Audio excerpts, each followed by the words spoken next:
First of all, Mike Hall, the area director, 24, Area 24 Special Olympics director, and regional as well. You are a busy person, Mike. You are traveling around and communicating and coordinating. I think the last time you and I talked, you were headed to Central Michigan for some games over there. Thanks for joining us this morning, and we can't wait to talk about this subject that's ahead of us today. Hey, thanks. Yeah, we're looking forward to it. Absolutely. And Jim Dennis, Jim, I remember at the Polar Plunge up in Manistee that a lot of community members jumping into the pool there. You and I had a chance to have a pretty lengthy conversation when you stopped into the studio in Ludington, and was honored to get one of the green shirts, and I still have that shirt, and I'm honored to support Special Olympics, the radio stations in general. You are doing great things, and thank you for being a part of the conversation this morning as well. Thank you for doing everything you guys do for us. Hey, absolutely. We are, when it comes to Special Olympics, from the bus kickoffs in Ludington, I remember the Walmart parking lot there, to covering some of the games. There is a lot of smiles. There is a lot of competition. There is a lot of fun when it comes to Special Olympics in our area. And today, no different. You've got the law enforcement torch run. And Jim, you have a gentleman out there, Marshall from the Ludington Police Department. He is going to be a torch bearer, and it sounds like he's not just in our area. He's in other areas to be able to represent Special Olympics and the Ludington area today. Take us through what's going on today, if you don't mind, Jim. Well, it's not just today. It started on Monday, and it'll go for 5 days. And Marshall is doing 3 runs before he gets to Ludington today. Yeah. They're in a motorhome with a team of runners. They got 6. They'll go into a town like Ludington. They'll come in ours at 5 o'clock, and they'll be doing a 5K run. There'll be athletes that'll run maybe less than that or walk it with us. And the whole idea of the torch run was not just to raise funds, but it is to raise funds too, but it was also to raise awareness for Special Olympic athletes to be inclusive and make them part of our society as much as we can. So.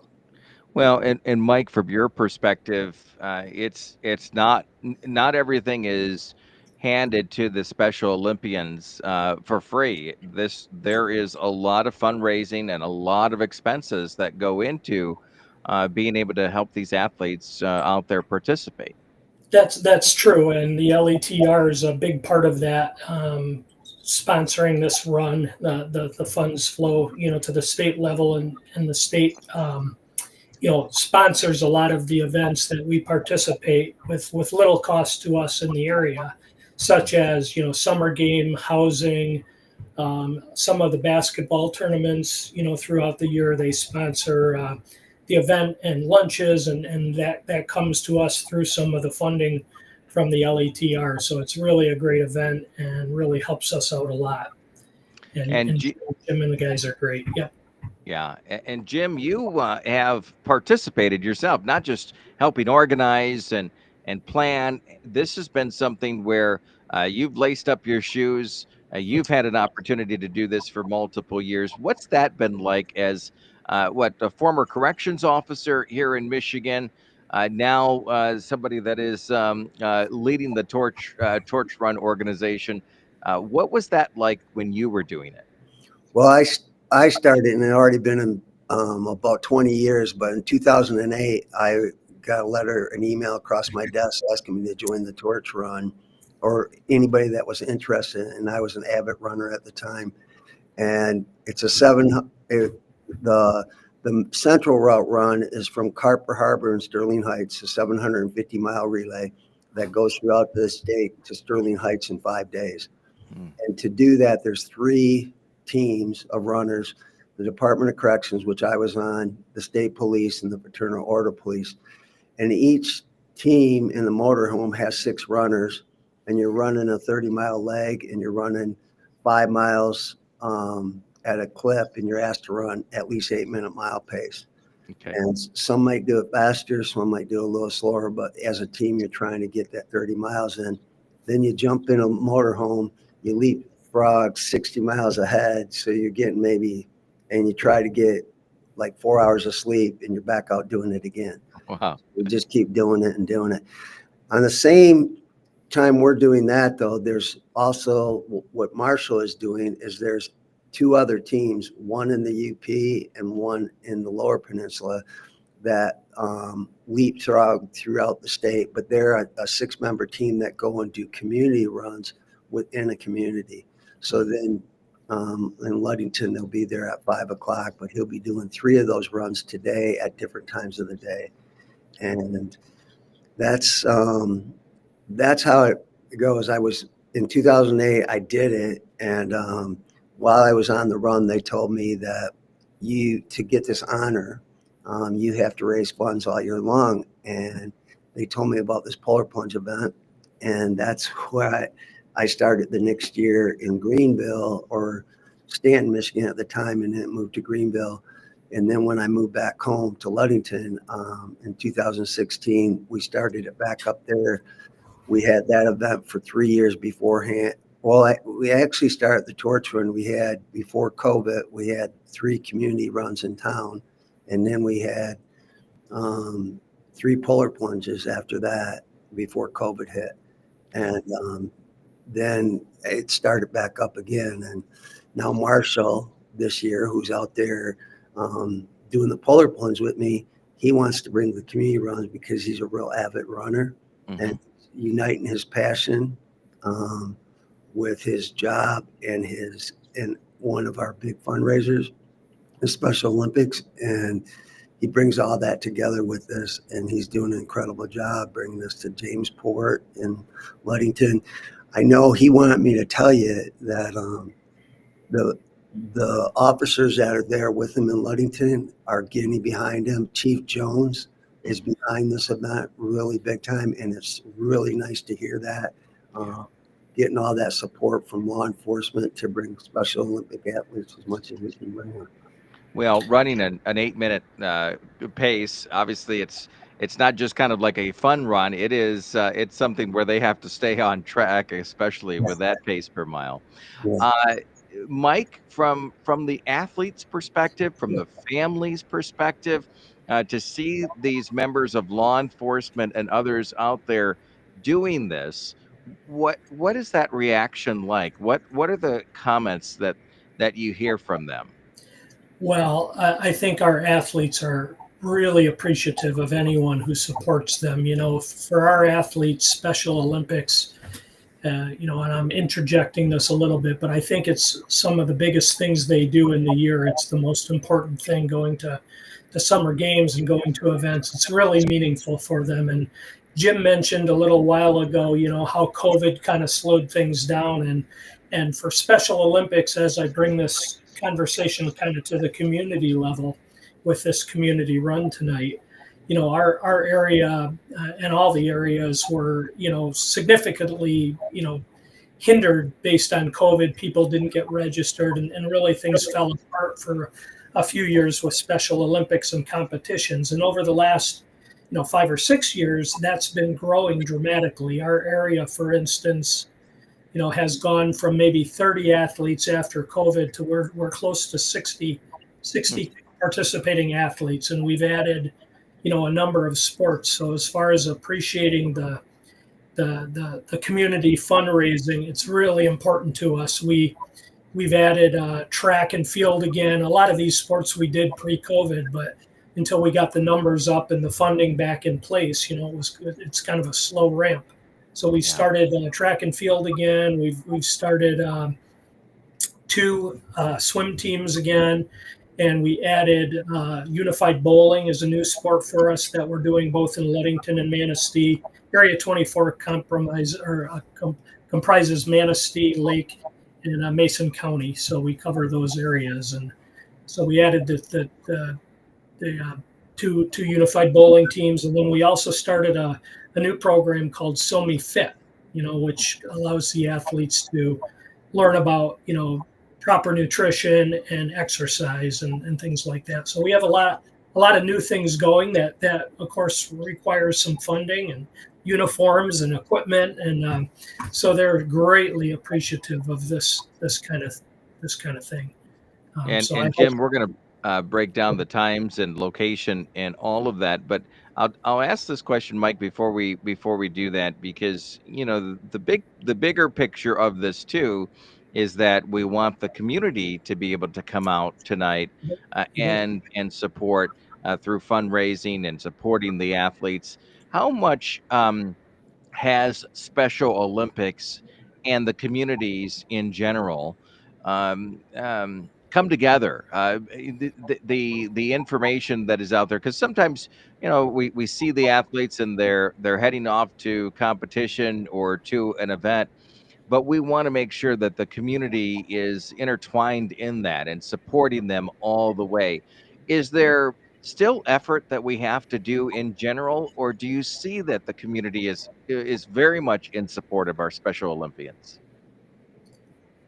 There's hot spots where we get great support. For instance, you've always been great here at the radio station, and the law enforcement community, and a number of different businesses throughout the area contribute to us. And we have a golf outing that we just finished up here about 3 or 4 weeks ago, and so we do have tremendous community support from businesses and individuals. But the more the better, of course. The more visibility we get, and that's really, I think, what this is about. This torch run really helps bring visibility and community together to kind of get to know our athletes and get to know what Special Olympics is Yeah. all about. Jim, So, take us through it.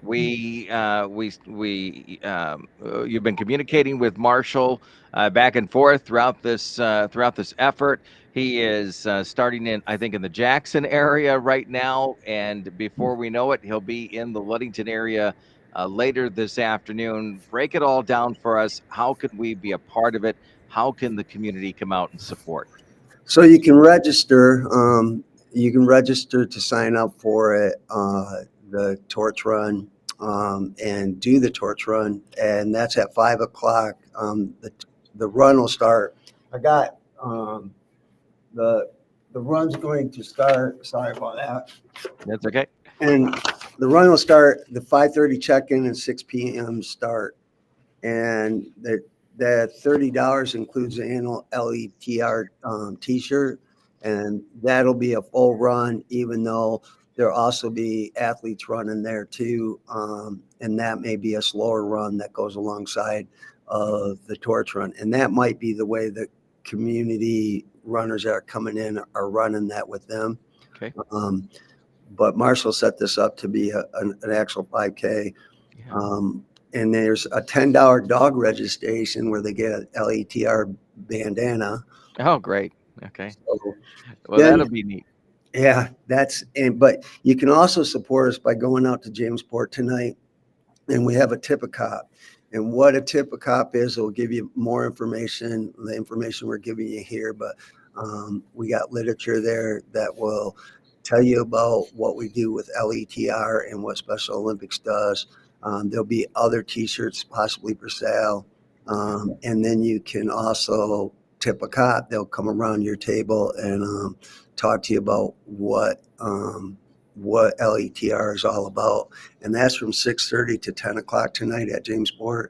Okay. And that's where these businesses from Jamesport to at the casino where we have the plunge, it's just amazing the support that they have given us to do these events, and it hopefully fits into their schedule. And Yeah.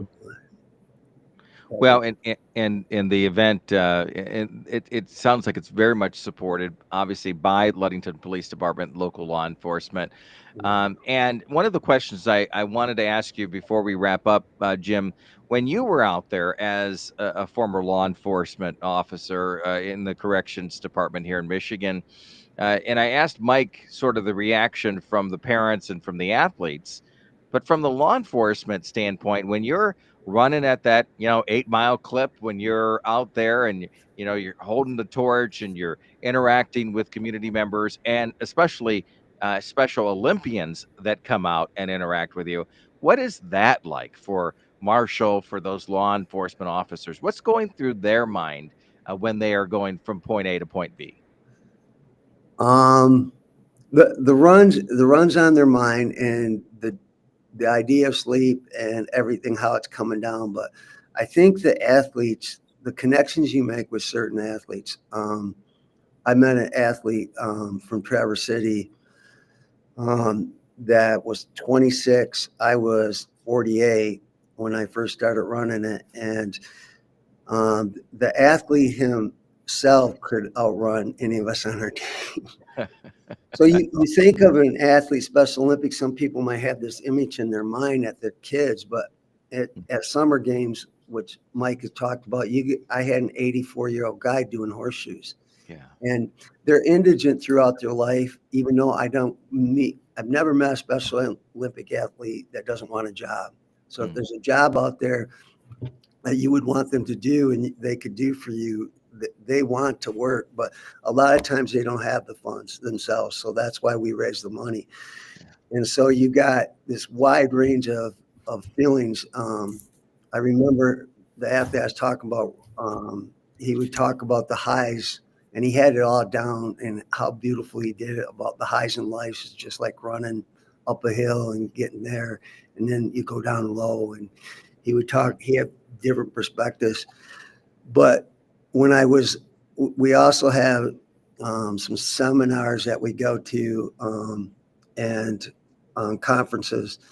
And one I was at, Special Olympic athlete, it was changing the word to intellectual disabilities and really trying to emphasize. And as I was listening to the word intellectual disabilities, I believe that we all have variances of intellectual disability. Yeah. I met mine when I got technology in my kids. When I'm on a phone or like even the Zoom meeting, at times my kids can run it with blindfold, and I have still a problem with that. But I think it's a perfect word because I think there's variances of it, but it's a perfect word that puts us all in that same category because we all have that. And everyone I've ever met, when you start really talking to them and communicating, they're simply like us. They want the same thing. So. Yeah, good points there. Very good points. I know we're closing in on the 9 o'clock hour. I got a couple more questions. If both of you can stick around, do you have a couple more minutes? I know, Jim, your schedule can change at a moment's notice. Yeah. Yeah, Mike. Tonight, we're inviting the community out. Jim had kind of broken everything down in regards to how the fundraising is taking place. But he brought up a very, very good point, is that these athletes are athletes for life. And we see that in everything that they do. So it's not just this perception that it's kids. No, it's adults as well. And I think we have to keep that in the forefront of what we do and how we support them, because it's not something where like I was a Boy Scout when I was growing up, and I know at a certain point, you get to an Eagle Scout and then you're done, and that's it.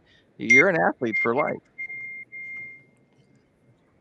Yeah, that's so important to note. We in Area 24 sponsor athletes 8 years and up. And we were talking before we got on the air about one of our local athletes named Donna. Donna's 81, I think, coming up on 82. She's the oldest female athlete in the state right now. And speaking of the torch run and lighting the cauldron and summer games, she participated last summer and was actually the final athlete to carry the torch and light the cauldron. And I got to kind of walk alongside her, and what a joy it was for her. But kind of back to this local, this community run tonight. If people just as simple as coming out and buying a T-shirt, those proceeds flow our way. And I'll tell you, our athletes would sure love, as Jim mentioned, as they do maybe the last mile or so of the run, maybe at a slower pace.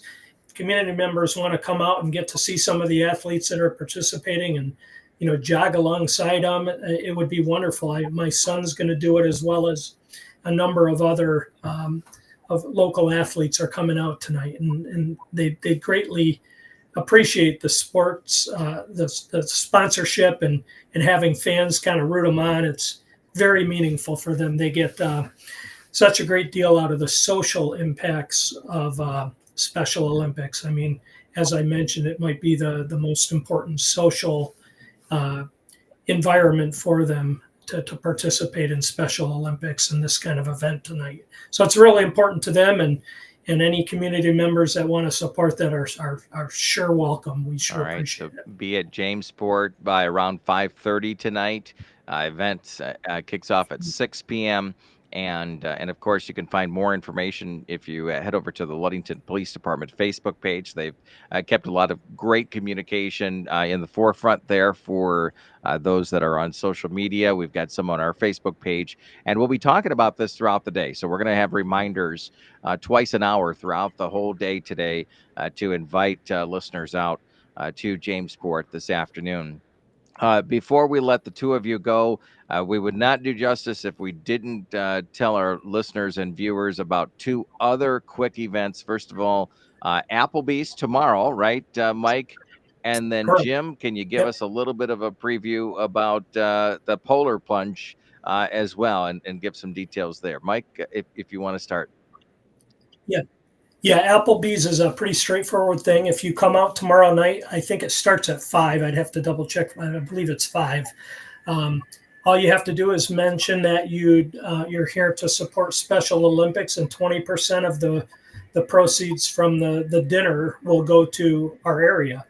It's kind of a new thing. We've done one other event there, and it's really an easy event. So come out and get dinner at Applebee's tomorrow night, and tell them you'd like 20% to go to us, and we sure All would right, great appreciate that. fundraiser there, right there on US 10 in Yeah, Ludington. you bet.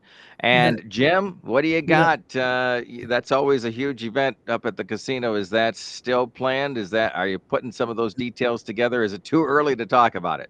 Yeah, no, it's going to be around March 17th, and St. Patrick's Day is on a Tuesday, I believe, this year. So it'll be either the weekend before or the weekend after. And we would love to have you come out and participate or come out and support it. We have an incredible, one of the best silent auctions that our community businesses help provide. Love to give a shout out to all the banks that have supported us, as well as all the restaurants, everybody. But we have an incredible silent auction. It's funny because the Applebee's was the Hippocop that we had for 3 years prior to COVID too. So they've been doing it for a while, and they do that throughout the state, and it's really incredible. Um, yeah, it's going to be a great event. Yep. Mike mentioned lighting the cauldron, and I got to light the cauldron 1 year with an athlete, and that's just an incredible event. The other thing I wanted to say is that we think about summer games where there's track and field, bowling at Central, swimming, horseshoes, bocce ball, all these incredible events, but they also have winter games. Um, Winter games up in Traverse City every year. They also have the state basketball tournament. Our teams are like really on it with the state basketball. They've won. It's kind of a problem for us at our Yeah. polar plunge at times because that's right during our polar plunge time. And then they have fall games where they're doing flag football, soccer, other events too. So. Yeah, and having that diversity when it comes to so many different sports, that's important because not Yeah. everybody plays the same sport or is good. I'll put my hand up for that. That from a sports standpoint. But Mike and Jim as well, we would love to have you back on a even on a regular basis to keep those updates out there. I think it's so important to support the Special Olympics, to be able to know that these events are coming our way, and that there's an opportunity from the community as a whole to support these athletes. So the door's open. Let's have that conversation more in the future, if that's okay with both of you. Okay. Absolutely. Thank you for Thank your you. support. You got it. Decision, yeah. All right, we'll promote tonight. It's Jamesport Brewing. That's where you want to be by 5:30 tonight. Again, keep it locked on 102.7 Mom FM and Hot Country Hits 99.9 throughout the day. We'll have additional updates, and hopefully you'll be there. And we'll support the Special Olympics tonight, and then Applebee's tomorrow and into the future. Jim and Mike, thanks for being a part of the conversation today.